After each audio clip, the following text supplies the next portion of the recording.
What's going on, guys? Andrew Piluk Hockey here, back again with another video. Today we're going to be talking about some Toronto Maple Leaf trade rumors. So if you guys are new here, make sure to like this video and subscribe.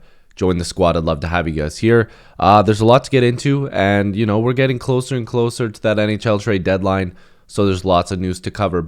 David Pagnotta of the Fourth Period put out a tweet the other day that linked an article talking about potential forwards from the Seattle Kraken. Now, at the time he put this out, the Kraken were 6 points back of a wildcard spot in the Western Conference.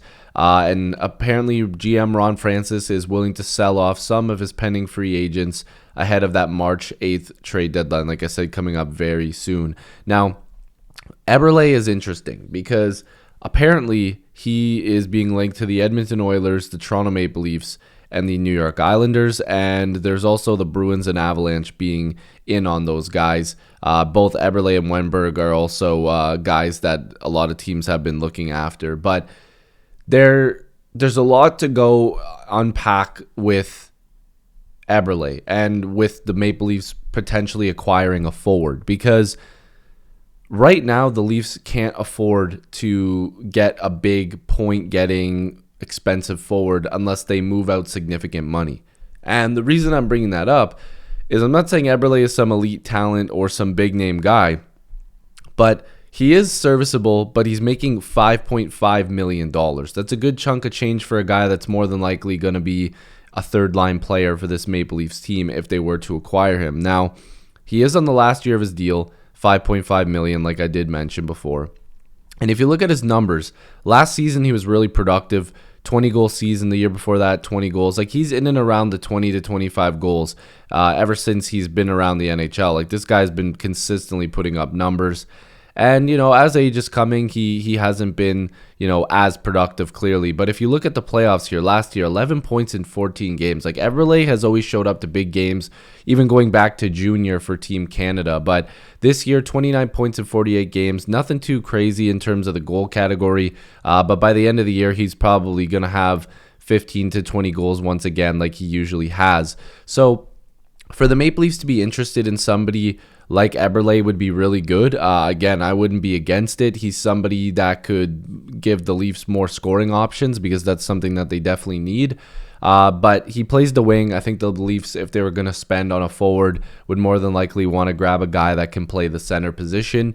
But again, if the Leafs somehow figured out all this money situation and were able to acquire a guy like Jordan Eberle, I don't think that Leaf fans would be complaining very much. So that's on the forward front. Now, before I even pull that information up, Spit and Chicklets, they posted something earlier today. I think it was like 7 or 8 hours ago at the time of this recording, talking a little bit about the Leafs, talking about some trade rumors. And, they have some decent inside sources. Like, don't forget, like, when Tyson Barrie was traded to the Maple Leafs, like, Biz Nasty was one of the guys that, like, broke the deal. Like, he was one of the guys that actually was first to it. He made that video with Tyson Barrie, which was hilarious. But they have a couple guys on that podcast that actually come up with some decent rumors and have been right on a couple of those occasions.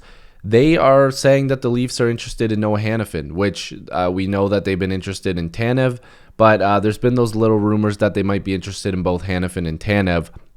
Now, if we're looking at Daily Faceoff here, the Toronto Maple Leafs are listed under potential suitors for Noah Hannafin. So Hannafin and Chris Tanev in one package would make a lot of sense and solve a lot of Toronto's problems. Plus, there's familiarity with GM Brad Treliving. It's a lot closer to home, but still in Canada, and there's a belief that Hannafin has expressed interest in playing in the U.S. market, and we've talked about this before. Hannafin wants to play in the U.S. He's talked about this, but I think that, if it was just like a short-term thing, if this was purely a rental and the Leafs got both Tanev and Hannafin, it would probably make sense for him just to do it for now and then bank in on money and go to the U.S. and free agency if he wanted to.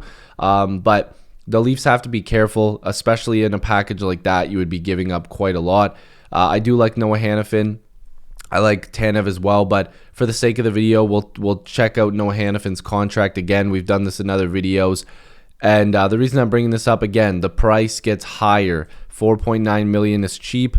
He's only got that 1 year left on his deal, and he's put up a decent amount of points. But I want to go back to this here, where it's talking about his buyer beware and what he does really well. So 3 major attributes contribute to Hanahan's success. That's skating, hockey intelligence, and assertiveness. So he's got a good hockey IQ. He logs a lot of minutes. He's like a good number 2. But Hanahan makes plays in the offensive zone, but don't expect him to work the blue line like Cale Makar, Quinn Hughes, or Chris Letang. That isn't his game. He just isn't as fluid in that area, and it's one reason why he may not be effective, not be as effective on the power play. So he's got like small little holes in his game, but for the Toronto Maple Leafs, they just need guys on that back end, like especially now with Morgan Rielly more than likely getting 5+ games as a suspension, because it's an in-person hearing.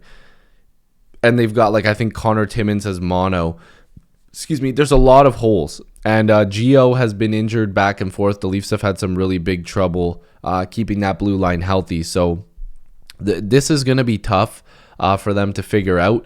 And if you're going to be going after defensemen, if you're going to be making trades, you know, you don't want to grab guys just for the sake of grabbing them. I think Hanahan would be a pretty good pull.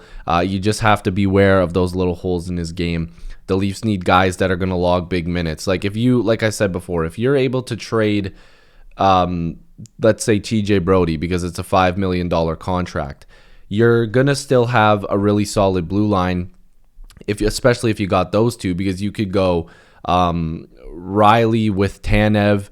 You could go still McCabe, Benoit. You can mix things around. You would obviously have Hanahan in the mix there. You'd have Gio still in the mix there. You'd have Liljegren still in the mix there. Like, there's a lot of options. I mean, hell, you could even play Tanev with Liljegren if you really wanted to. You could play Tanev with Rielly. You could play Tanev with McCabe.